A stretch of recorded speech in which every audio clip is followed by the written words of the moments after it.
नमस्कार, मैं जयंती पात्र स्टेट बैंक ऑफ इंडिया में कार्यरत हूँ और दृष्टि टीवी जो ट्राइबल दृष्टि टीवी जिसे कहा जाता है, उनके जो है अजित बरुआ जी, उन्होंने मुझे निमंत्रण किया है इस प्रोग्राम में आने के लिए एज ए गेस्ट।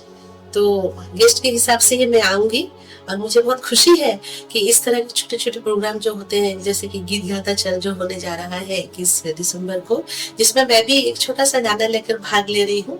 तो मुझे बहुत ही खुशी है, मैं शुक्रगुज़ार हूँ, बहुत ही शुक्रगुज़ार हूँ अजीत जी का, जिन्होंने मुझे तहे दिल से बुलाया है, तो मैं उन्हें मना नहीं कर सकती। और आप सभी को भी इनवाइट करती हूँ इस प्रोग्राम में भाग लेने के लिए और इस संगीत प्रोग्राम को और भी सुरीला और सुंदर और मनोरंजन बनाने के लिए आप लोग भी आइए और इसमें भाग लीजिए और इस संगीत का लुत्फ उठाइए। Thank you so much.